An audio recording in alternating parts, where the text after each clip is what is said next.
श्री शंकर मांडेकर. अध्यक्ष महोदय, मी औचित्याच्या मुद्द्याद्वारे सभागृहात सांगू इच्छितो. माझ्या मतदारसंघातील उतरवली वडगाव MIDC 1992 साली अस्तित्वात आली, परंतु खऱ्या अर्थाने जमिनीवर सातबाऱ्यावर बोजा चढला, शिक्के पडले, परंतु त्यांना कुठलाही मोबदला आत्तापर्यंत दिला गेला नाही किंवा ती MIDC चालू सुद्धा झाली नाही.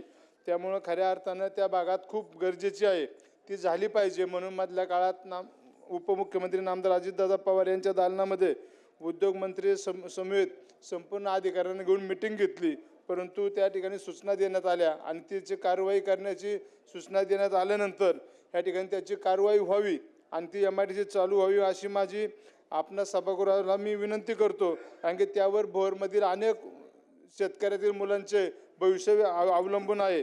त्याचप्रमाणे भोर औद्योगिक वसाहत येथील जी जमीन MIDCने घेतली त्या ठिकाणी शेतकऱ्यांना कुठलाही मोबदला दिला गेला नाही आणि ज्यावेळेस मोबदल्यासाठी शेतकरी रस्त्यावर आले त्यावेळेस त्यांच्यावर खोट्या केस आणि गुन्हे दाखल करण्यात आले.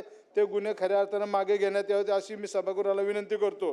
माझ्या मान हिंजवडी येथील MIDC मोठ्या प्रमाणावर या ठिकाणी उभी राहिली, परंतु तेवढ्याच मोठ्या प्रमाणावर शिल्लक जमीनसुद्धा आज या ठिकाणी आहे आणि त्या जमिनीवर MIDCचे शिक्के असल्याने शेतकऱ्यांना कुठलाही उद्योगधंदा करायचं म्हणलं तर त्याला अडचण येते किंवा बँकेचं कर्ज घ्यायचं म्हणलं तरी या ठिकाणी ते मिळत नाही. आणि म्हणून आपणास विनंती आहे, जी MIDC ज्या जागेवर उभी राहिली ती ठीक आहे, परंतु जी शिल्लक जागा आहे त्यावरले MIDCचे शिक्के काढावेत आणि शेतकऱ्यांचा मार्ग सुकर करावा अशी या ठिकाणी सभागृहाला विनंती करतो. त्याचप्रमाणे या MIDCमध्ये स्थानिक शेतकऱ्यांना नोकरी मिळणं ही खऱ्या अर्थानं महत्त्वाची बाब आहे. कारण की उद्योगधंदे आले परंतु या ठिकाणी कुठल्याही स्थानिक मुलांना त्या ठिकाणी नोकरी मिळत नाही. ज्यावेळेस आपण त्या ठिकाणी मुलाखतीला जातो त्यावेळेस काही कारण सांगून स्थानिक मुलांना डावललं जातं आणि ज्या मुलांचा ॲड्रेस बाहेरचा असेल त्यांना खऱ्या अर्थाने त्या ठिकाणी संधी देण्यात आली येते. तेव्हा माझी सभागृहाला विनंती आहे, त्याचा आपण विचार करून MIDCची स्थानिक शेतकऱ्यांच्या मुलांना नोकरी मिळावी म्हणून आपण प्रयत्न करावेत.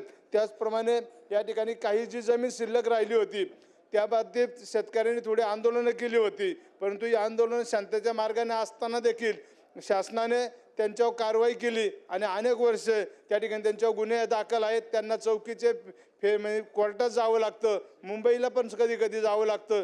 तेव्हा आपली माझी सभागृहास विनंती आहे, त्याचाही विचार करून संबंधित अधिकाऱ्यांना सांगून ते गुन्हे मागे घ्यावेत अशी या ठिकाणी मी विनंती करतो.